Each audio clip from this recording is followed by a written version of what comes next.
ስልኬ በተደጋጋሚ እየጠራ ነው። ሆኖም ሰውነቴ እየተንቀጠቀጠ ነው። ስሜቴን በፍጹም መግራት አልቻልኩም።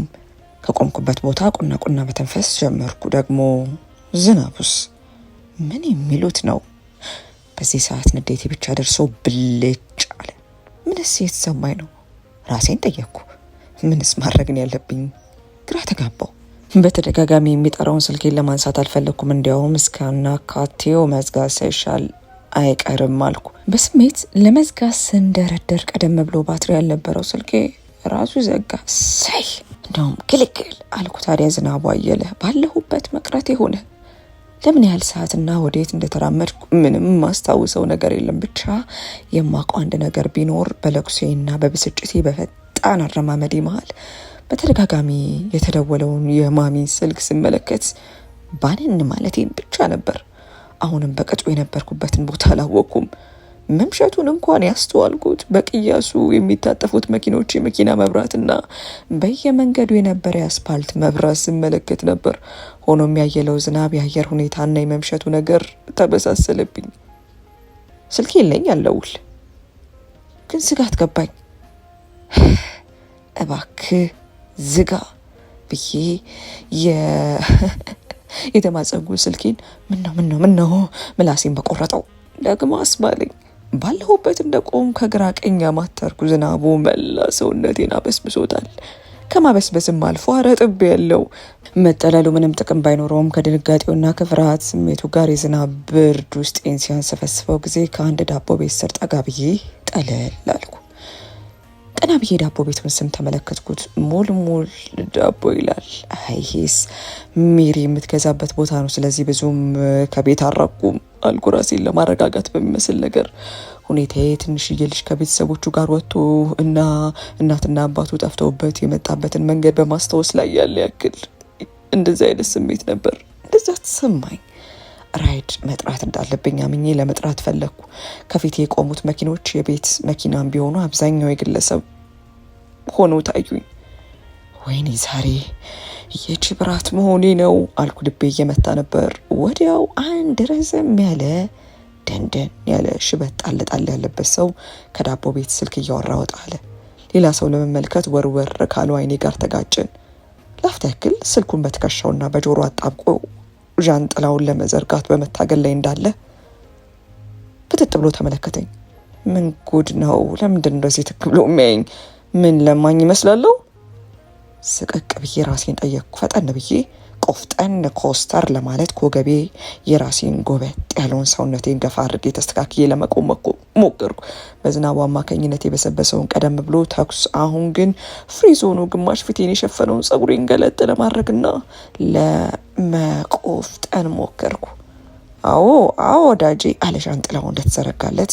ዣንጥላውን በአንደኛው እጁ ዳቦ ከያዘ ፌስታሉ ጋር ከያዘ በኋላ በእኔ በኩል ባለው ቀኝ እጁ ስልኩን አስተካክሎ ያዘ። እኔም እንደተኮሳተርኩ ነበር። ቀጠል ብሎ ሌሎች በእድሜያቸው ትንሽ ከፍ ያሉ ጸጉራቸው ረዣዥም ሁለት እህትማማቾች ከዳቦ ቤቱ ብቅ አሉ። የራሳቸው ደስ የሚል ጨዋታ ላይ መስሉ ነበር። በግምት በእድሜ 13 ወይም 14 ቢሆኑ ነው። ለነገሩ የዛ ሀገር እድሜያቸውና ሰውነታቸው አይገናኝም አልኩ ለራሴ። የለመደብኝን ግምታዊ አስተያየት ሰጥቼ መልሼ የማሳሳቢ ጉዳይ ስለ እነሱ እድሜ መጨነቅ ሳይሆን ስልክ እንዲያስደውሉኝ መጠየቅ ነበር። እናም አጠገቤ በቆመው ሰው ፊት ለፊት በቀስታ ፈራ ተባ እያልኩ ወደ ልጆቹ ጠጋ አልኩ። ሶሪ ስልኬ ዘግቶ ነበር፣ ራይድ ለመጥራት ፈልጌ አልኩ። ሲሳቀቁ የነበሩት ልጆች ኮስተር ባለ እይታ ተመለከቱኝ። ካላስቸገርኳችሁ አንዴ ስልክ ብታስደውሉኝ አልኩ የግዴን ፈገግ እያልኩ። አይ የኔ ዘግቷል አለች አንደኛዋ ፈጠን ብላ። የኔም ካርድ የለውም ሌላኛዋ ቀበል አለች። ውስጤ ብስጭት አለኝ። የሆነ የበታች ስሜት ንስር አረገኝ። ማን መሆኔን አላወቁ አይነት ስሜት ተሰማኝ። ሌላው ቢቀር እንኳን እንዴት የለበስኩትን ልብስና ሁኔታ እንኳን አይተው ዝም ብለው ተራ ሰው ናት ብለው ከመገመት አይቆጠቡም አልኩ በውስጤ። ወዲያው ከፊታችን አንድ መኪና መጥቶ ቆመ። የልጆቹ ራይድ ይመስል ነበር። ሮጥ ብለው ወደ መኪናው ጋር እያመሩ ቀደም ብላ ስልኬ ዘግቷል ያለችው ስልኳን አውጥታ እሱ ለመሆኑ ስትደውል ተመለከትኳት። ላፍታ ባለሁበት እንደቆምኩ ጭንቅላቴን በገረሜታ ነቅነቅ አድርጌ መለስ ብዬ ወደ ዳቦ ቤቱ ተመለከትኩ። ርቦኛል፣ የሆነ የሚቀማመስ ነገር ገዝቼ በዛው ስልኬን ቻርጅ እንዲያደርጉልኝ አልኩና ምንም አይነት ቻርጀር ሳሊስ እንደወጣው ትዝ ደግሞ አለኝ። ቦርሳዬ ውስጥ ያለው ገንዘብ ለራይድ እንኳን የሚበቃ አልነበረም። ኤቲኤምን ወጣ አድርጌ ቼክ አደረጉ። እሱስ አለ። አዎ አልኩ። ወይኔ ፌብ፣ ወይኔ እንዲህ ጉድ ትሆኛለሽ አልኩ ለራሴ በንዴት። አጠገብ ያለው ሰው ያልተንቀሳቀሰም ነበር። በዘረጋው ዣንጥላ ከፍና ዝቅ እያደረገ በጎንዮሽ ተመለከተኝ። ትከሻው ሰፊ ነው። ከእጀታው አንጻር በፊት በወጣትነት እድሜው ላይ ብረት ገፊ እንደነበርና ደህና የሚባል አቋም እንዳለ ያስታውቅ ነበር። ስልክ ማውራቱን ቀጥሏል። በቃ ወዳጄ የሳምሪ ትውስታ ከነገ በኋላ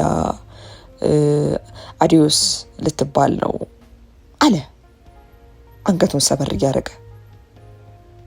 የሰው ወሬ የሆነ ቢዝነስ ውስጥ ጥልቅ ብዬ ገብቼ ማድመጥ ወይም ማስተያየት መሰጥ ሰው አልነበርኩም።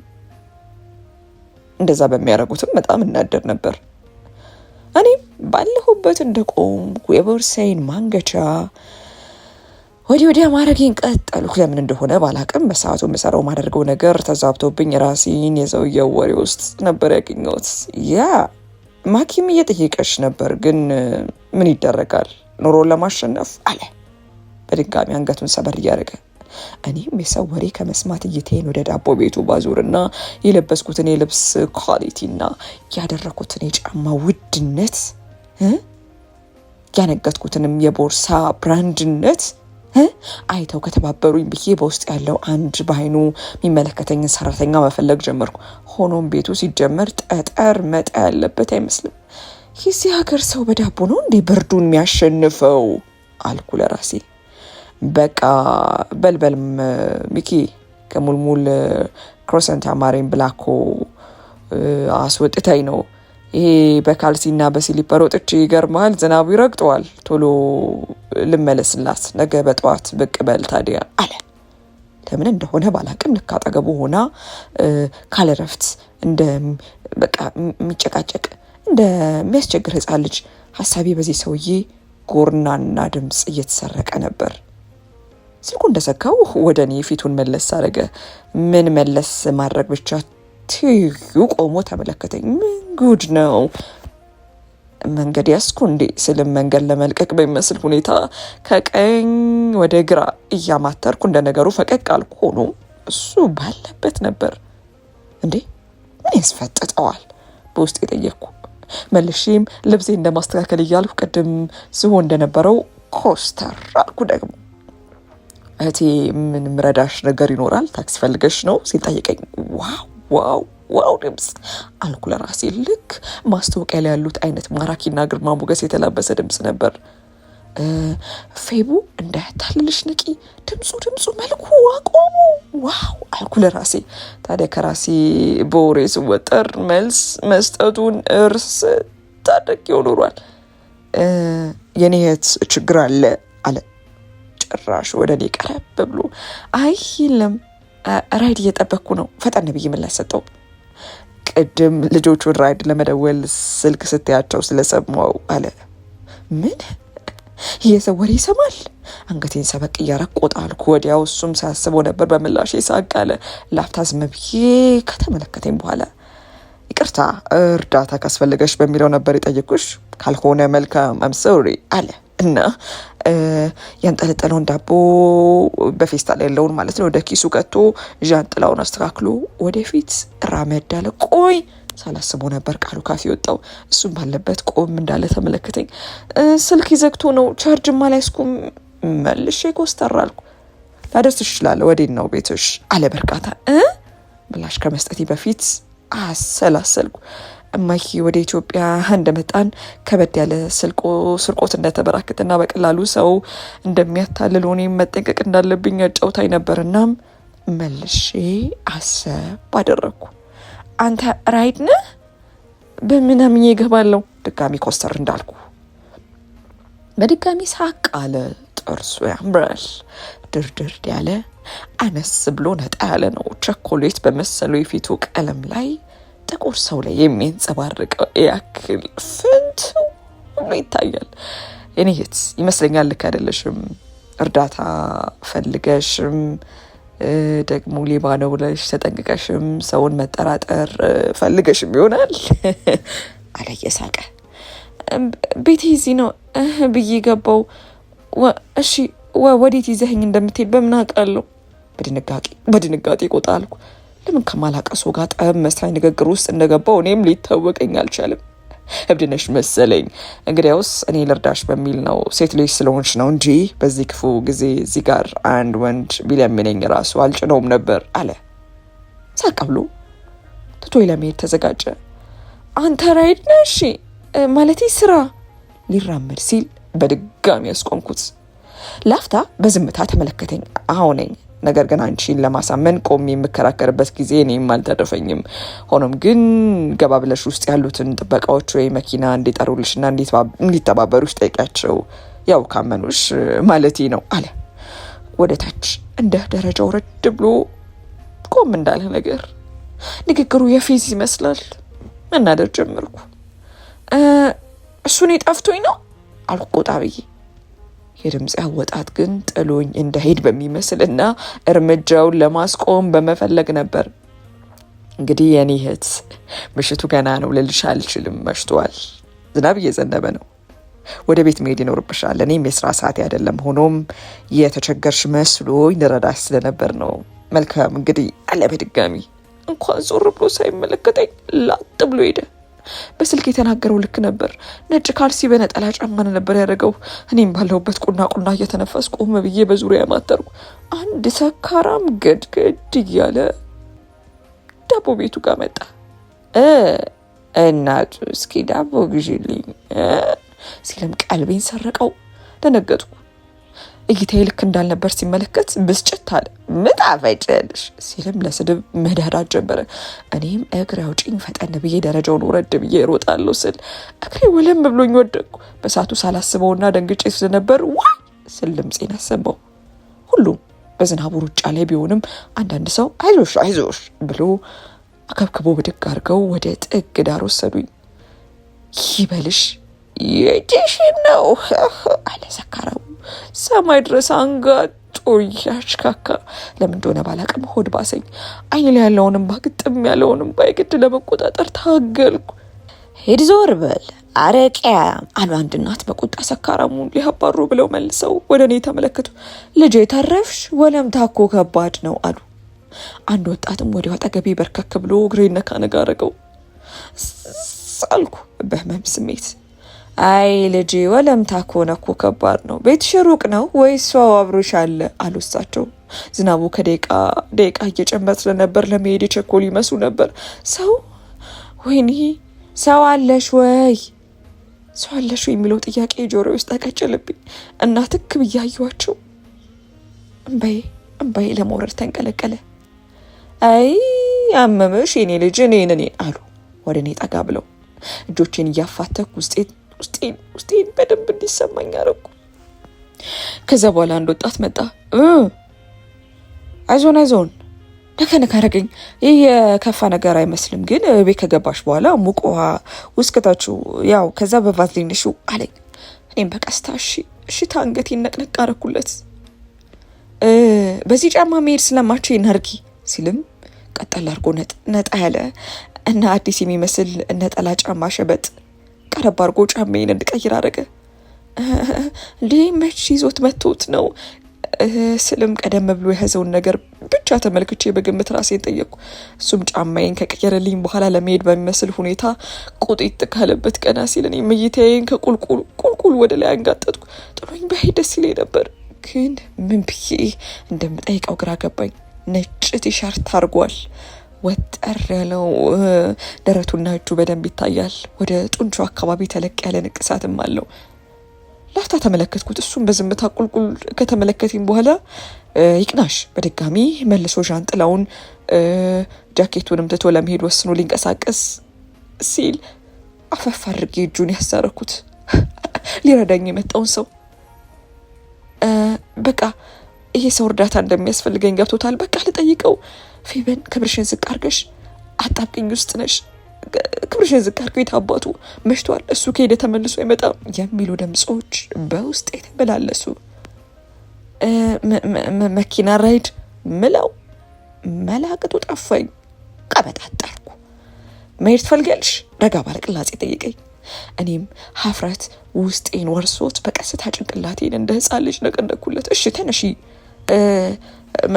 መኪና የዚያ አካባቢ ነው ያቆምኩት አለ። እኔም ተነሳው። ማቄን ጓሴን ሰብሰብ አድርጌ የተከተልኩት። እሱ ዝናብ እየደበደበው፣ እኔ ደግሞ ዣንጥሌን እንደያዝኩ ለራሴ ተጠልጌ ነበር። መኪናው ጋር ደረስን። ላዳ ታክሲ ነበረች። ባለሁበት ቅንድቤን ሰቀል አድርጌ ተመለከትኩት። ምን ነው? መኪናውን እየከፈተ ጠየቀኝ። ምላሽ አልሰጠውም ነበር። ኦ አም ሪሊ ሶሪ። ማርሴዲስ ነበር የጠበቅሽው? ሳቅ እያለ በፌዝ መልክ ጠየቀኝ። ወዲያው ደርሶ ቆጣ አልኩ። ይህ ሰው የት ያቀኛል እና ነው ደስ የሚናገረኝ አልኩ። ምንም ቃላት ባለወጣም በውስጤ ተናድጃለሁ። እንግዲህ ምርጫ የምናስመርጥበት ሁኔታ ላይ አይደለንም። ባይስማማሽም ግን እኔ እንደኔ ብትገቢ ባይነኝ። ኮዝ ቶሎ ካልወሰን ዣንጥላዬን ተቀብዬሽ ልገባ ስለሆነ አለኝ በጣት ወደ ዣንጥላው እያመላከተ። እኔም ኮስተር እንዳልኩ ፈጠን ብዬ የኋላውን በሩን ለመክፈት በእጄ ታገልኩ። ቀስቀስቀል ትግል አይወድም። በጸባይና በፍቅር ለያዛት ነው ቶሎ ምላሽ የምትሰጠው ሲል ወደ ጎን ገፋ አድርጎ በጥንቃቄ በሩን ከፈት አድርገልኝ። ሁኔታ ሳይታወቀኝ ልክ ራሴ ንብረት በቃ እንደ ራሴ ንብረት እየቆጠርኩ በሩን ከፈት አድርጌ ገባው። እሱም በሁኔታ ይሳቃለ። በኋላ ዞሮ መኪናውን ከፍቶ ገባ። በመኪናው የፊት መስታወት አጮልቆ ተመለከተኝ። ኮስተር እንዳልኩ ነበር። እግርሽ እንዴት ነው አሁን አለ መኪናውን እያስነሳ። ለመመለስ ጉሮሮዬን እንደ መጠራረግ አልኩ። ምንም አይል። እይታይን ወደ እሱ ሳላደርግ መለስኩ። እሺ እመቤት ወዴት ነው ጉዞ አለ በመስታወት መመልከቱን ትቶ ወደ እኔ ዞር ብሎ ጠየቀኝ። እኔም ላፍታ ከተመለከትኩት በኋላ የእናትና አባቴ ቤት ወደ ሆነ ወደ ሳር ቤት ያለው መኖሪያ ቤት ቦታችን አመላከትኩት። እሱም በሽታው መኪናውን አስነስቶ ጉዞ ጀመርን። በማዕከላችን ረጭ ያለ ዝምታ ነበር። ከፈለግሽ ስልክሽን ቻርጅ ማድረግ ትችላለሽ፣ ለቤተሰብ መደወል ካለብሽ አለኝ። በፊት መስታወት በኩል አሻግሮ እየተመለከተኝ ነው። ኢትስ ኦኬ ቤት ስገባ ይደርሳል። ፕላስ አይፎን ነው ቻርጀሩ አይሆንም አልኮት ፈጠን ብዬ። ዝም ካለኝ በኋላ ከት ብሎ ሳቀ። እይተኝ መለስ አድርጌ የተመለከትኩት። ምን ነው ላዳ ውስጥ የአይፎን ቻርጀር አይኖርም በሚል ግምት ነው አለ ሳቅ እያለ። እኔም አይኔን ላክ አድርጌ ተመለከትኩ። ለማንኛውም የናቁት የሚባለው ተረትን ብታስታውሺ ጥሩ የሚመስለኝ አይነት ሰው ነሽ። ኤኒዌይስ እንኪ ሲል በእጁ ከማርሹ ከፍ ብሎ ያለውን ኬብል ጎተት አድርጎ አቀበለኝ። እኔም እይታዬ ኮስተር እንዳለ ተቀብዬው ከቦርሴው ስልኬን አውጥቼ ሰካሁት። በእፎይታ ስሜት ወደ ኋላ ደገፍ ብዬና እጄን በደረቴ አጣምሬ ተቀመጥኩ። ስልኬ እስኪከፍት ድረስ ቸኮል ብዬ ነበር። በዝናቡ አማካኝነት መንገዱ በሚያስፈራ መልኩ ተዘጋግቶና ተጨናንቆ ነበር። ሰውየው ዝምታችን እንዲሁም አለፍ አለፍ እያለ የኔን የጉሮሮ መጠራረቅ ድምፅ የረብሽ ይመስል ነበር። እናም በፊት መስታወት እያጮለቀ ከተመለከተኝ በኋላ ሬዲዮ ከፈተ። ስልኬ መክፈቱን ምልክት እንዳመጣ ተሯሩጬ ስልኬን አነሳሁት። ያለሁበት ግብግብ ግራ ጋባ ይመስል ነበር። በአይኑ ገረፍ አድርጎ ተመለከተኝ። ቸኮል እያልኩ ስልኬን ከፈትኩ። ፈላጊም የለኝ እንዴ ዛሬ ስልም ማንም አለመደወሉን ስመለከት ቅር ያለ ስሜት ውስጥ ቆንጠጥ አረገኝ።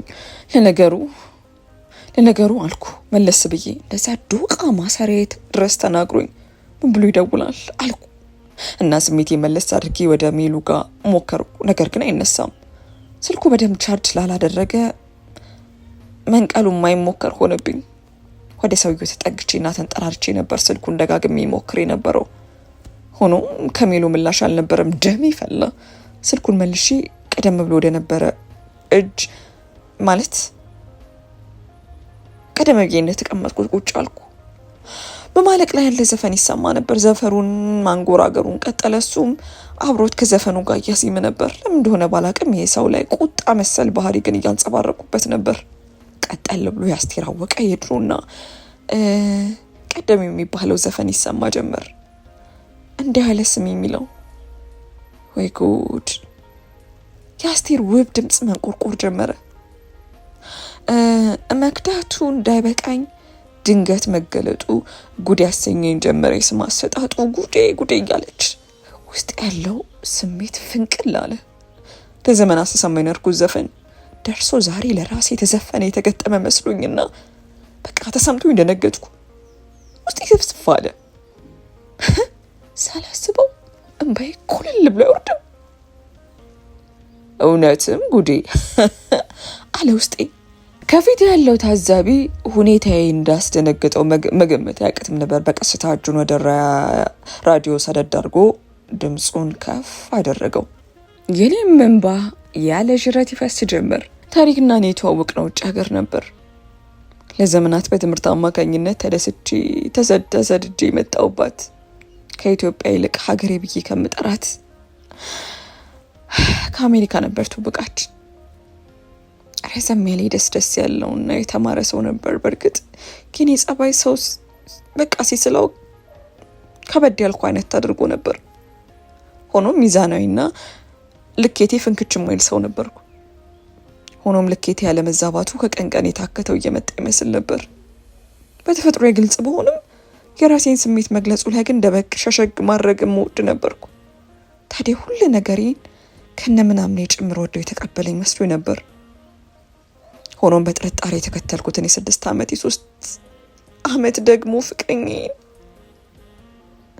የ9 ዓመት ጥቅል የፍቅር አጋሪን ከገዛ አክስቴ ልጅ ጋር ሆቴል ውስጥ ፍቅር ለመስራት እጅ ለእጅ ተቆላልፎ በስስታይን ሲመለከታትና ሲስማት መመልከቴ ነበር። ክህደቱ ሰበረኝ። ሆኖም ብረት ነበርኩ። ስብር ፍንክች ማለት ግን ከበደኝ። አጋጥሞኝ የማያውቀው ስሜት ሆነብኝ። ጥፊው ላይ አክስቴ ልጅ ነበር። በእጄ ላይ ያደገችው ትንሿ አትመሰል። ትንሿ የገዛ ስጋዬ ታዲያ ከፊት የነበረው ሰው ተቀየረ፣ ተለዋወጠ። የሌሊት ተኩላ መሰለኝ። እሳት ለብሶ እሳት ጎርሶ ውሽማዬን አትንኪያት ብሎ በሰው ፊት አሻበበብኝ። አፉን ሞልቶ ተናገረኝ። ውስጤን ብርክ ያዘኝ። ከራሱ ብሶ ነበር የወቀሰኝ። ሰው ፊት በህይወቴ ለመጀመሪያ ጊዜ ተሰበርኩ። መሬት ነካው፣ አቅማጣው። ለካስ በምትወዱት ሰው መከዳት ስሜቱ ነበር እና ማመመኝ። ሰው ፊት ስም ሰጠኝ። እኔን ተወቃሽ አደረገኝ። ጥሎኝ ቢሄድ ማዘን እንደሌለብኝ አስረግጦ ነገረኝ። እኔም እንባዬ ስሜቴን ለወሬ በተሰበሰበው ሰው ፊት እንዳመጣጡ ዋጥ አድርጌ ባልሰራሁት ክህደትና ስራ እኔው ራሴ ተዋርጄ ውሸታም ናት ተብዬ ወጣሁ። አዲስ አበባ ስመጣ በ11 ዓመቴ ነበር። ከ11 ዓመት በኋላ ለትምህርት እንደመጣው ነበር የቀረሁት። አስተሳሰቤም ሆነ አኗኗሬ ከዚች ሀገር አይገጥምም በሚል ሁኔታ ወደ ሀገር ቤት ለመመለስ የሚከጅል የሀገር ናፍቆት አልነበረኝም።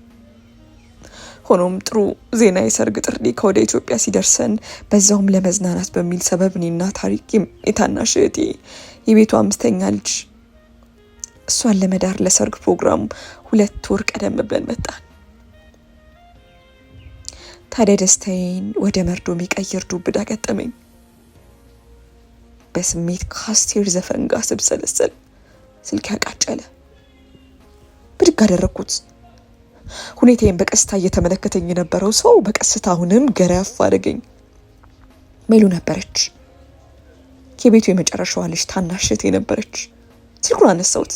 ሜሉ I have called you so many times ምንድን ነሽ? አህያውን ትቶ ዳውላውን ብድግ ብዬ እንቧ ከሩ ያልኩባት። እሷን በስልክ ውስጥ በድንጋጤ ብዙ የይቅርታና የማስረዳት ጋጋታዋ እንደረደረች። ሰው ፊት ስሜቴን መቋቋም አቅቶኝ ከማልቀስ አልፎም ደግሞ እህቴ ላይ አንቧረኩባት።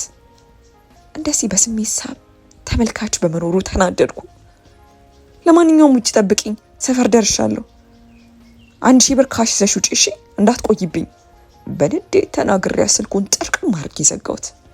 ወዴ ልታጠፍ ሲል ረጋ ባለ ቅላጼ ጠየቀኝ። በዚህ በግራ በኩል ስለምኔም በፊት መስታወት አይኑ እየተመለከትኩት ምላሽ ከሰጠው በኋላ ስልኬን ወደ ታች ጎንበስ ብዬ ተመለከትኩት። ሀፍረት ተሰማኝ። ማያውቀኝ ሰው ቢሆንም አላስፈላጊ ሁኔታዎችን በመመልከቱ ተሸማቀቅኩ። ታዲያ ወዲያው ሰፈር አካባቢ ስንደርስ በድጋሚ ስልኬን ወደ ሚሉ አስጮው። ስልኩ አይነሳም። ንዴቴ መጧጧፍ ጀመረ። ጥፍሬን መብላት ጀመርኩ። ካላነሱልሽ ችግር የለውም አለ። ሁኔታዬን በድጋሚ እይታ ብቻ ተደርቶ እኔም አየት አድርጌው አይኔን ወደ ግቢያችን በር አካባቢ አድርጌና ተመልክቼ መለስ ስል ጊዜ ሚሉን ተመለከትኳት። ነገር ግን ብቻዋን አልነበረችም ነበር። ከአንድ ጎረምሳ ጋር እየተሳሳመች ነበር። እንዴ አልኩ። ንዴቴ ይበልጥ ጨመረ። ከፊት ያለው ሰው መናገር ጠፍቶት አንዴ ከፊት ያለችውን እህቴን ተመለከተ። ብስጭቴ ከአቅም በላይ ሆነብኝ። በንዴት ጠጋ ብዬ ከተቀመጥኩበት ቦታ ፈቀቅ ብዬ በብስጭት የመኪናውን ክላክስ አስጮኩ። በጣም ይገርማል። ንዴቴን መቆጣጠር አቃተኝ። በቃ ከፊት ካሉት ከነሚሉ በላይ ሰውየውም ደንገጥ ብሎ ዞሮ ተመለከተኝ። ሚሉ ከምትሳሳመው ሰው ጋር እንደመላቀቅ ካለች በኋላ በድንጋጤ መብራት ከበራበት መኪና ውስጥ ያለውን ሰው ለማየት ታገለች። እኔም ብቻዬን እያጉረመረምኩ በሩን ከፍቼ ጫማዬን፣ ስልኬን መሬቴ ላይ ወድቆ የነበረውን ቦርሳዬን አንጠልጥዬ ወረድኩ። ያምሻል ወይ? ንዴቴ ኑሮ እንደ እብድ እየጮህኩ ወደ እሷ አጠጋው። ፌቡ ድንግጥ ከዋለች። አብራት የነበረውን ወጣት በድንጋጤ ሁለታችንም በእይታ መከታተል ጀመረ። ታደርጊያለሽ እዚህ ሰው አጥር ስር? ማሚ ታውቃለች? አባቢስ ቢሽ ምን ሊል ነው? አረ ምን ጉድ ነው? ቁንሽ ደርሶ ወላጆኜ መውረግረግ ጀመርኩ። ይቅርታ ፌቦ፣ ግን እሷ እኮ ልጅ አይደለችም ተይ እንጂ ስል የማላቀው መህል የሆነ ልጅ ቦይፍሬንድ ተብዬው ለሚሉ እየተከላከለና ፍራ ተባ እያለ መልስ ሰጠኝ። ማናንተ ደግሞ ለእኔ መልስ ሰጣለህ? ዞር በል ሂድ ከዚህ። ድንግጥ ያለችው ሚሉ እንባዋን ጠረግ እያረገች ቦይፍሬንዷን ዞር ለማድረግ ሞከረች። ወይ ጉድ! ኖ እንዴት ሸሽ ሄዳለሁ ሲል በወኔ ተናገረ። ችግር ወይኔ ጉዲ! ችግር የለውም ኖ ፕሮብለም፣ ምንም አታስብ ትሏል። ችግር ወደን እየጠቆሙ ሳቃልኩ። የሚሆነውን አላመንኩም። በቃ እንግባ ፕሌስ ፌቡ አለች መታበል መና መልክ። ጭቅጭቅና ግብግባችን እንደቀጠለ ነው። ከፊት ቆሞ የነበረው ሰው መኪናውን አስነስቶ ወደ ኋላ ሄደ። ይኸው የጠራሁሽን ምክንያትም አስረሳሽኝ። ቴንኪው ለተባበረኝ ሰው ገንዘብ ሳልሰጠው ሄደ ስል እጄን እያወናጨፍኩ ሁለቱንም ትቻቸው ሄድኩ። ፌቡ ቆሞ የነበረውንና ሊከላከልላት ደረቱን ነፍቶ የነበረውን ቦይፍሬንዷን ጥላ ከኋላ ይከተላለች። ወደ ቤት እንደገባን ከደጅ የተቀበሉኝ በስጋት ሲጨነቁልኝ ያመሹት አባቢና ማሚ ነበሩ። እናቴ እንደና ሞሪን ለማሳወቅ እሷን አቀፍ ከማድረጊያ አባቢም እጄ አስጨነቅሽን እኮ ሲል ኩታውን ጣል እንዳረገ ብቅ አለ። ታዲያ ወዲያው ብቅ ያለው ሰው ደንገጥ አረገኝ። ታሪክ ነበር። አይኑን በጨው አጥቦ ቀድሞኝ ደርሶ ነበር። እሱም እንደ ቤተሰብ በሚመስል መልኩ ከኋላቸው ቆም ብሎ ተመለከተኝ። አይኔ ተጉረጠረጠ። ሆኖም ስሜቴን ዋጥ አደረኩት። ከታሪክ ጋር እኮ ስንቴ ስልክሽን ቀጠቀጥ ነው እንዴ? ምን ነካሽ ልጅ? እንደው ሳትነግሪን ወተሽ ሰጋን እኮ አለሽ ማሚ። ከወገቤ አሳርጋኝ ወደ ውስጥ ዘለቅን። ደህና ነኝ ማሚ አታስቢ፣ ዝናብ እኮ አግኝቶኝ አልኩ። የግድ ቁስሌን ዋጥ አድርጌ ወደ ውስጥ ዘለኩ። በጭንቀት እኔን ጥበቃ ያመሹት ወንድሞቼ እና ሙሽሪት እህቴን ስላስጨነኳቸው ይቅርታ ጠይቄና ማረፍ እንዳለብኝ አሳውቄ ወደ መኝታ ክፍል የገባው። ታዲያ ከሰዓታት በፊት በወቀሳ ቃላት ያስታጠቀኝ ክብሬን ያዋረደኝ ባሌ ያልኩት ሰው ሹክክ ብሎ ገብቶ በሩን ዘግቶና በሩን ተደግፎ ቆም አለ። እኔም ድሬሲንግ ወንበሩን ሳብ አድርጌ ቁጭ እንዳልኩ ነበር። በእንባና በዝናብ ኩሌ ፈሶ ማስካሬ ወርዶ ግራ የገባው መልኬን ተመለከትኩት። እንደዚህ ደካማ ሆኜ ራሴ ላይ ቼው አላቅም ነበር። መምጣት ፈልጌ ያልነበረም አለ ድምፁን አውጥቶ። ምላሽ አልሰጠሁትም። ሆኖም የመጣንበት ምክንያት አለ። የሰው ደስታና ቀን መረበሽ አልፈልግም። ስለዚህ እንደምትዩ እንደተማረ ሰው ሆነሽ ነገሩን አስይበት። እናም ይሄ ሰርግ እስኪያልቅ ድረስ ታገሽኝ። ከዛም ወደ አሜሪካ እንደተመለስን ፍቹን እንጀምራለን አለ ቆፍጠን ብሎ። እሱ ተበዳይ፣ እኔ በዳይ ነበር የምንመስለው። ቀና ብዬ በዝምታ ተመለከትኩት። ይህን ያክል ጊዜ ለካ አላውቀውም ነበር። ምንም ወቀሳ አልፈልግም። ይሄ ነገር እንደሚሆን ውስጥ ያውቀው ነበር አለ በድጋሚ። እንባዬና ሳቄ ሳላስበው አመለጠኝ። ሳኩ እኮ ነው ችግርሽ። ለሁሉ ነገር መሸነፍን አትወጂም። ይኸው ትዳራችን ምን ላይ እንደወደቀ ተመልከች አለ በቁጣ። ከተቀመጥኩበት ወንበር ብድግ አልኩ። በደንብ አድምጠኝ አልኩት ሌባ ጣቴን ቀስሬ። የእናት የአባቴ ቤት ነው ያለ ነው ለነሱ ብዬ እንጂ እዚህ ያለውን እቃ በሙሉ እላይ ላይ መጨረስ አቅቶኝ አይደለም። ስሜቴና ድምጽ ያየለ እንዳልከው ለዚህ ሰርግ ስል ብቻ ነው መታገስ፣ ለዚህ ሰርግ ስል ብቻ አልኩ። ጎበዝ፣ እንኳን እዚህ ዛም ቢሆን ለንብረትሽና ለምትካፈዩ ሀብት እንጂ ስለ ትዳራችን እንደማትጨነቂ ያውቃለሁ አለ አይኑን እያጉረጠረጠ። በድጋሚ ይህን ሰው ትክ ብዬ ተመለከትኩት። ላቁ አልቻልኩም። እንዴት እስካሁን እንደዚህ አይነት እባብ ጋር ኖርኩ ስል ራሴን ጠየቅኩ። በየጊዜው ወደ ኢትዮጵያ የምትመጣበት ምክንያት ነበር አልኩ። እሱ እውነታው ሲጋለጥበት ምላሽ እንደሰጠ ሰው በተቸኮለ መልኩ አይኑን ሰቀል አድርጎ ገልበጥ አደረገኝ። ማለቴ ሴት ከሆነ አሜሪካ ሞልቷል። የሴት ጭንስር ለመደበቅ የግድ ባህር ማቋረጥ አይጠበቅብም ብዬ ነው አልኩ። መግሌት እንደዛ አይነት ሴት አይደለች፣ ከስሜቴ ብቻ የተጠጋዋ ሴት አይደለችም አለ ሌባ ጣቱን ወደ እኔ ቀስሮ በድጋሚ የእሷ ወገን ሆኖ ሊያስፈራራኝ እየሞከረ በድጋሚ ሳቅ አልኩ። ነገሩን ማመን አልቻልኩም ነበር። መግሌት እኮ ስጋ ዘመዴ ናት፣ የአክስቴ ልጅ ናት። ለእሷ ነው ተደረበ እኔን የምታስፈራራኝ? በእድሜ ከምታንስ ከገዛ ስጋ ዘመዴ ጋር አንተ ሰቀፍም ውስጥን አይከብደውም? በስስት ከገዛ ወንድ ልጆቻቸው ለይተው የማያዩ ልክ እንደ ቤቱ የመጀመሪያ ወንድ ልጅ የሚያዩ ማሚና አባቢን በምን አይነት ነበር እስካሁን ስታያቸው የነበረው? መልስልኝ። እጁን ከፍ የተቀበለህን ቤተሰብ ምን ያክል እንደሰበርከው ግን ታውቃለህ? ለሌላ ሴት ቢሆን ምንም አይመስለኝም ነበር፣ ግን መክሊትን ባለማመን ሁኔታ በድጋሚ ጠየቅኩት። ትዳራችንን ያበላሸሽው አንቺ ነሽ አለ ወደ እኔ ቀረብ እያለ። ለማለት የፈለገውን ነገር አላጣሁትም ነበር። ዘላለምን በሱ ልትወቅሰኝ ነው? እኔም እኮ ሴት ነኝ፣ እናት ልሆን ነበር። በወዴ የተሰማኝን በእጄ ላቅፈው ነበር። እምባዬ ኩልል ብሎ ወረደ። የህይወቴን ከባዱን ጊዜና ልሸፍነው የምወደው ህመሜ ነበር። ሆኖም ዛሬ ይረዳኛል ያልኩት ሰው አጋለጠኝ፣ አሳልፎ ሰጠኝ፣ ካደኝ።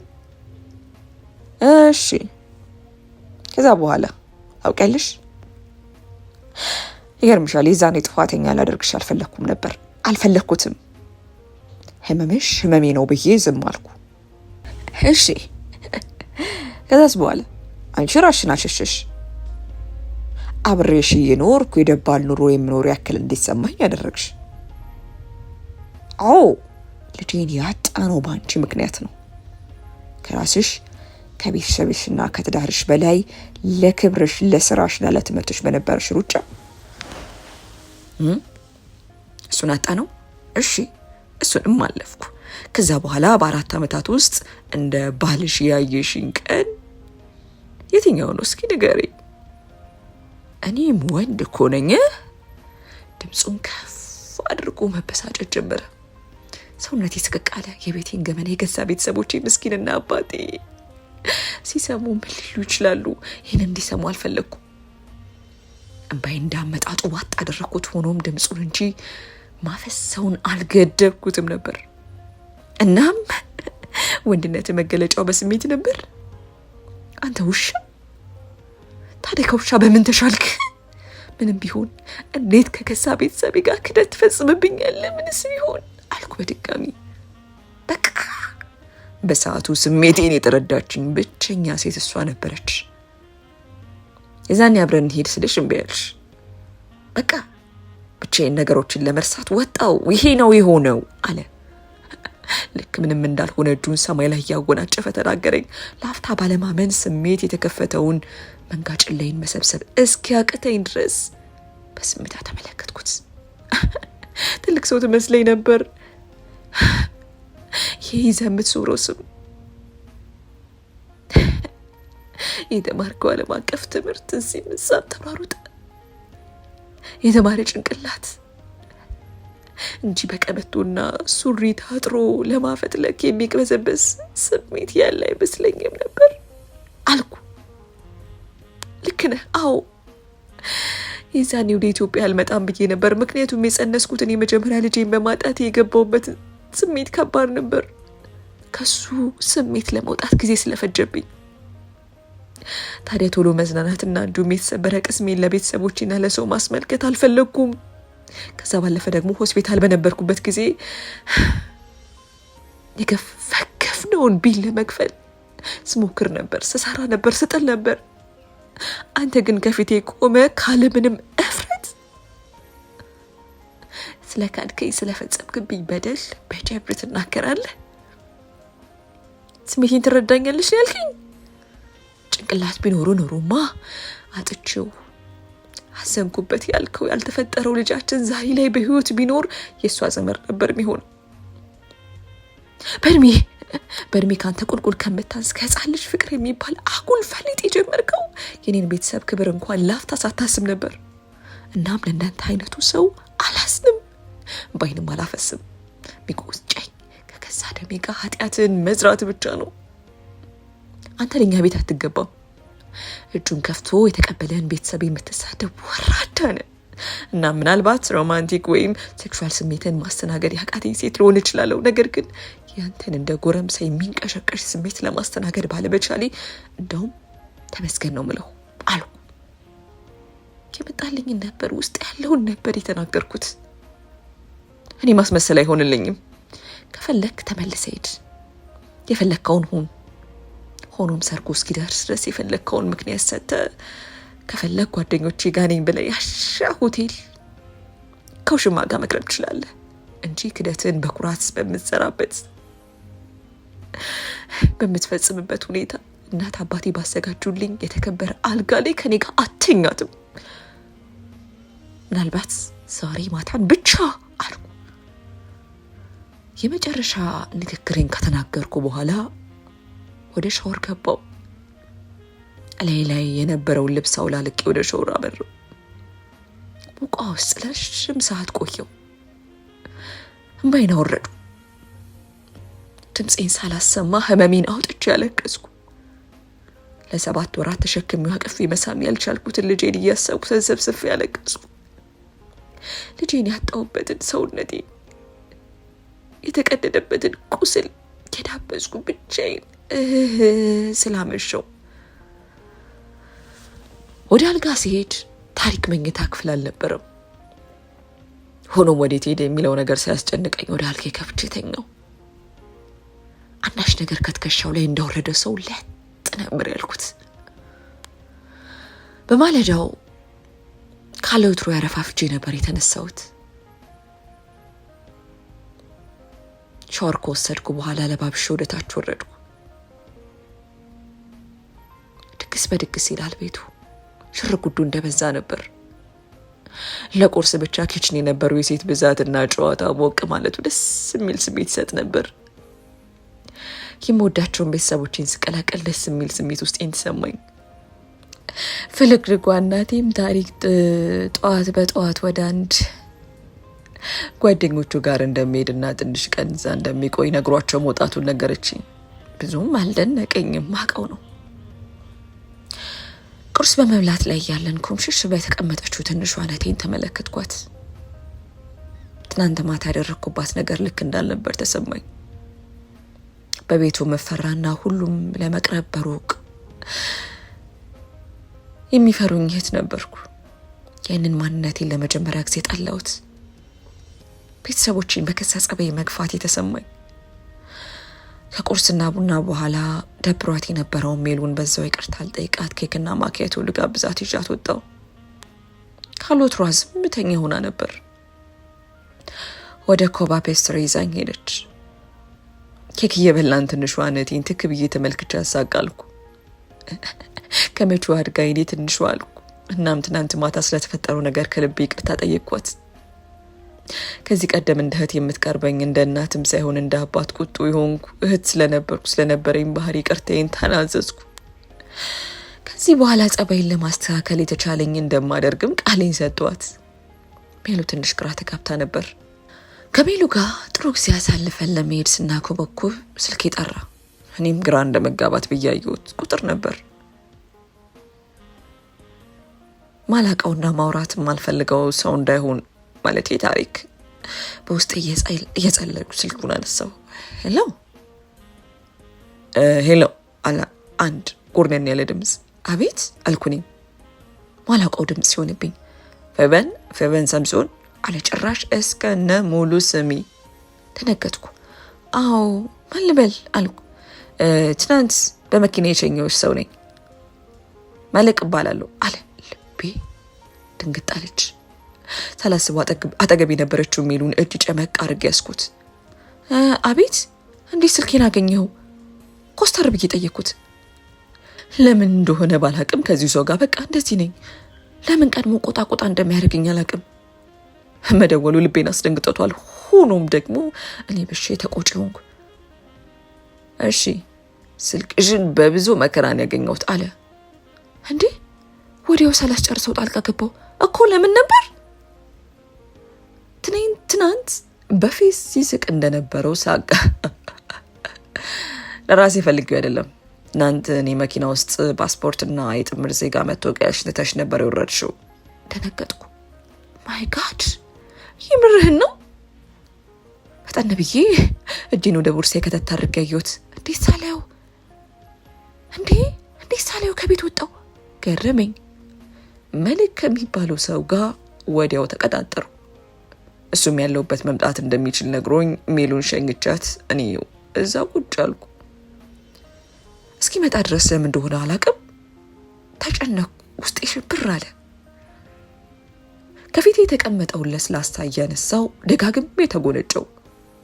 እንዳለውን ከ30 ደቂቃ በኋላ ከጀለ። ጠቆር ያለ ቲሸርት በቡኒ ሱሪ አድርጎ ነበር። ሳይው ያምር ነበር። እንዳየኝ ቀጥታ ወደ እኔ አቅጣጫ መጣ።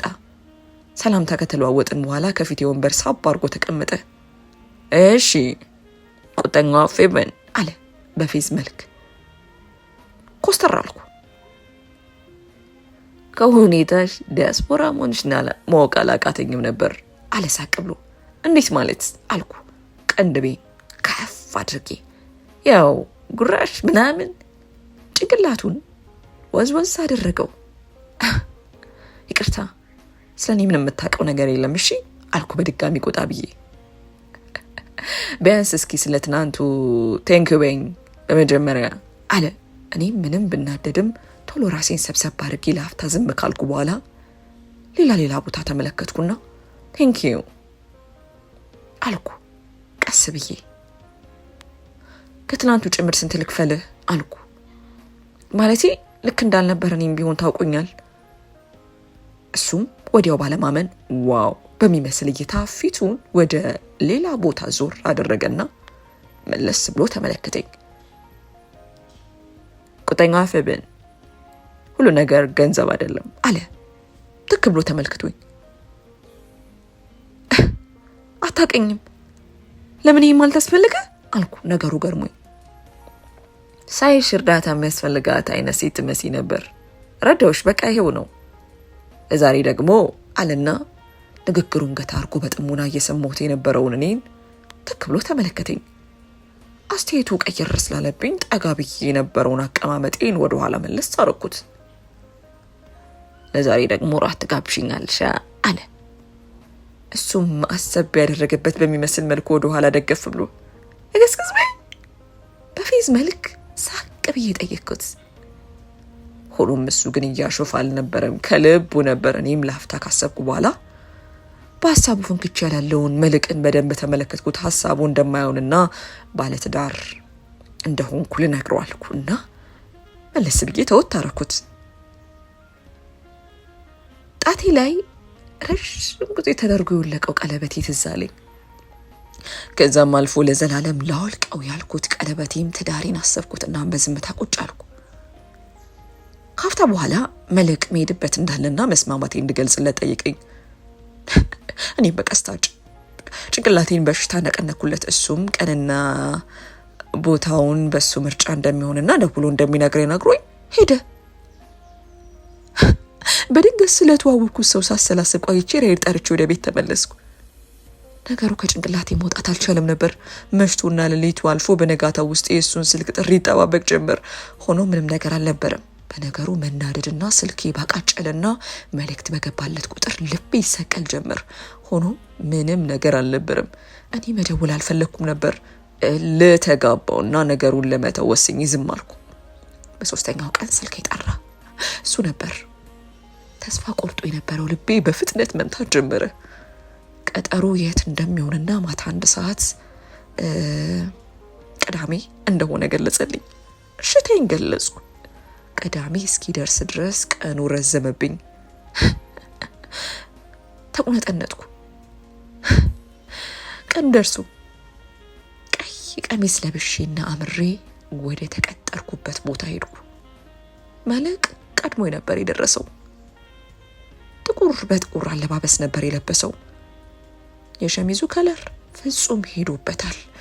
እኔም አይኔን ከሱ ላይ ማንሳት ቸግሮኝ ነበር። ጥሩ የሚባል እራት በላን።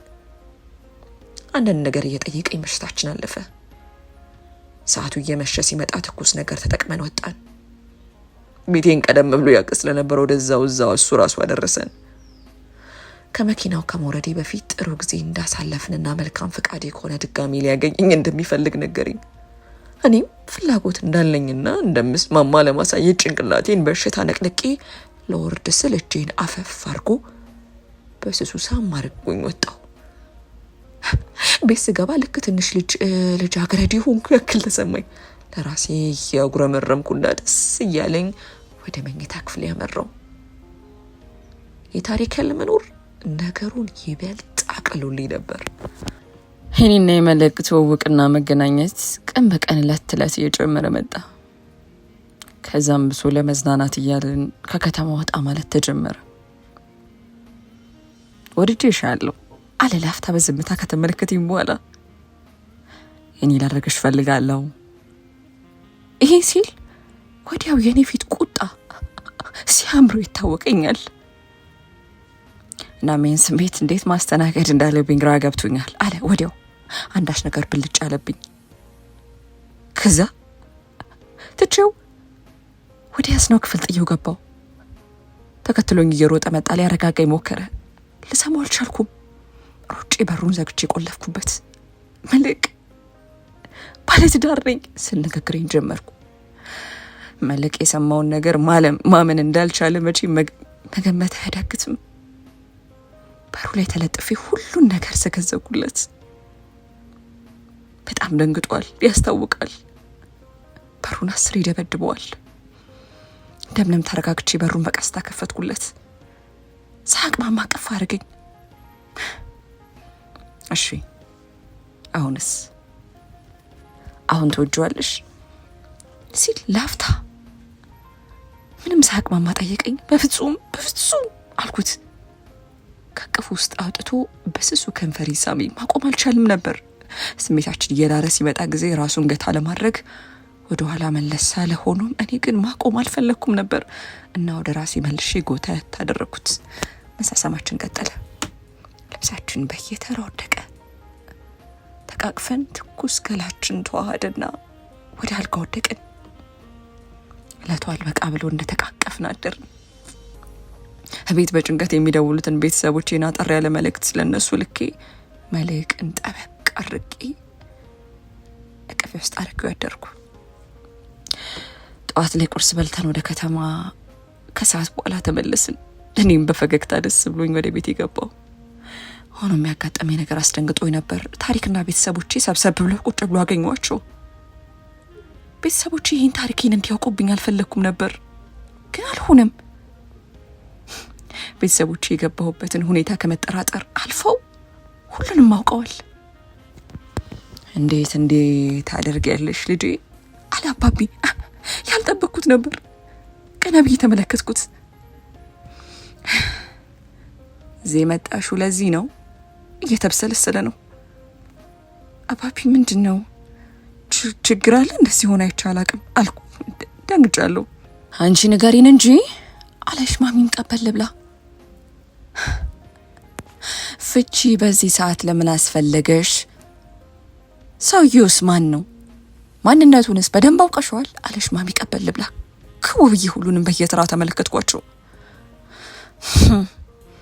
አውቀነዋል፣ ስለምታገኙ አዲስ ፍቅረኛ ሰምተናል አለች እጇን እያወናጨፈች። ወይኔ ጉዴ! ምንድን ነው የሰሙት? እንደው ስለምንነቱ ሰምተሻል? አለ አባዬ። እየጦፈ ነው። ሹፌር ነው አባቤ፣ የላዳ ሹፌር አለ ታሪክ ቀበል አድርጎ። ከፊት ያለውን ሰው ነቂው የሚል ስሜት ውስጤን ውርር አደረገው። አንተ አልኩኝ አፍጥጬበት። በቅርቡ ስለተዋወቅሽው ሰው ነው አውቀናል። ልንገርሽ፣ መልሕቅ ሹፌርና የአንድ ሴት ልጅ አባት ነው አለ። ከዛ በኋላ ያወራውን ነገር በቅጡ አልሰማውም። ስለ መልሕቅ ብዙ መረጃ ያለ ይመስል ነበር። ፋርማሲስት እንደሆነና በትርፍ ጊዜው የራይድ ስራ እንደሚሰራ ጭምር ነበር ሲያወራ የነበረው። እኔም ስሜቴን መቋቋም አቃተኝ። ቀጠል ብሎ እጁ ላይ ካለ ካኪ ወረቀት ውስጥ ፎቶ አውጥቶ በንዴትና በህፍረት ለሚንገበገቡት ቤተሰቦች ያስመለክታቸው ጀመር። ምላሴ አንደበት የተሳሰረ አንዳች ነገር ያሳርገኝ። እጁ ላይ በስሜት ፎቶውን መንጭቄ ተመለከትኩት። መልሕቅ ነበረው፣ እሱ ነው። ነገር ግን አብረው አንዲት ሕፃን ልጅ ነበረች። ማየውን መቀበልማ ምንም አቃተኝ። ልጁ ናት፣ ማቅዳ ትባላለች አለኝ። ልክ ትልቅ የወንጀል ጉዳይ የሚፈታ ኢንስፔክተር ይመስል ነበር ሁኔታው። ደሜ ሁሉ ነገር የተደበላለቀብኝ። እጅ ላይ ያሉትን ፎቶዎች ደጋግሜ ተመለከትኳቸው። እንባዬ እየፈሰሰ ነበር። አተነፋፈሴም ተቀየረ። አንዳች ነገር ውስጤን አወቀው፣ አጥወለወለኝ። ወዲያው ፎቶውን መንጭቄ ስገን ወጣሁ። ቀጥታ የደወልኩት መልሕቅ ጋር ነበር። እንዲያገኘኝ ቀጠን ያለ ትዕዛዝ ሰጥቼው ራይዴን ይዤ ከነፍኩ። ከሰዓት በፊት የተለየኝ መልሕቅ ሁኔታዬ ግራ አጋብቶት ነበር ሲያገኘኝ። ፊቱ ላይ እጅ ላይ የነበረውን ፎቶ ወስጄ በተንኩበት። አስቶ ተመለከተው። እንዴት እኔ ላይ ልጅ አለ ማለት ዳር ነህ? ግን ዋሸኝ። ኧረ ቆይ በፍጹም አለ ፎቶውን መመልከቱ እንደቀጠለ። እና ይህ ምንድን ነው? አንቧረኩበት። ደምንም አረጋግቶ ሊያስቀምጠኝ ሞከረ። ከዛ ንግግሩን ጀመረ። የልጅ አባት መሆኑን አልካደም ነበር። ሆኖ ሚስቱ በኩላሊት በሽታ ከ3 ዓመት በፊት በሞት እንደተነጠቀና ያሳለፈውን ስቃይና ሁኔታ ነገረኝ። ያቺን መኪና ከሚስቱ የተረፈ የቤተሰብ ውርስ እንደነበረችና እሷን እያስታወሰ ፎከስ ማድረግ እንዳቃተው ነገረኝ። የፋርማሲ ስራውን ራሱን አግልሎና ገበያውን ዘግቶ መኪና ሲነዳ እንደሚውልም ገለጸልኝ። ይገርማል። ከኔ በላይ በታሪኩ በከጠመኙ ልቧ የተሰበረ የሚመስለው እህቴ ናት። አጠገቤ መሆኗን መከተሏን እንኳን አላቅም ነበር። ፊቷ በእንባ ተጥለቅልቋል። እኔ ግን ደርቄ እንደቀረው ነበር። የመጣሁበት ሰርግ ደረሰ።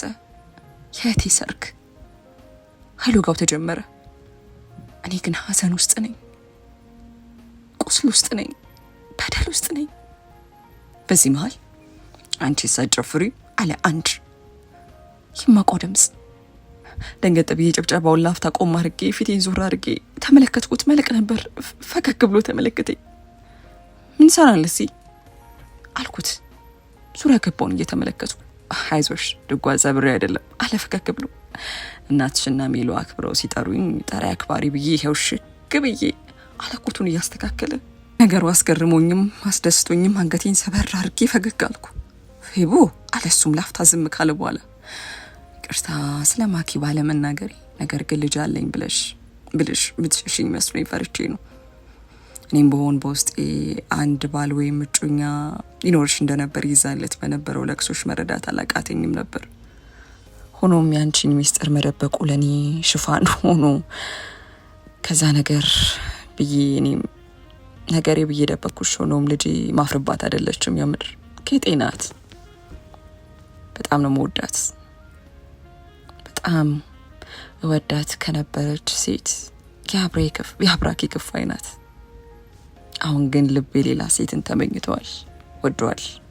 እናም ልገቱ አልፈለኩም። ካለ ስሟ ስም የሰጧትን ሴት አፈቀርኳት አለ። ፈገግ ብለ የመጀመሪያ ቀን የነበረውን የዘፈን ትውውቃችንን አስታውሰኝ። ፈገግ አልኩ። እናም አለ እሱ ፈራ ተባያለ። መልካም ፈቃድሽ ከሆነ በድጋሚ እድል ብስጪኝ። አይኔን እየተመለከተ ነው። ዝም አልኩ። ጭፈራ ከቻልሽ እስኪ ግጠሚ በደስታ አልኩት። እሺ ካልሽ ደግሞ ነገራት እንድጋብዝ ቢፈቀድልኝ ሲል ፈገግ ብሎ ጠየቀኝ። አሁንም በደስታ ስል መለስኩለት። ተፈጸመ።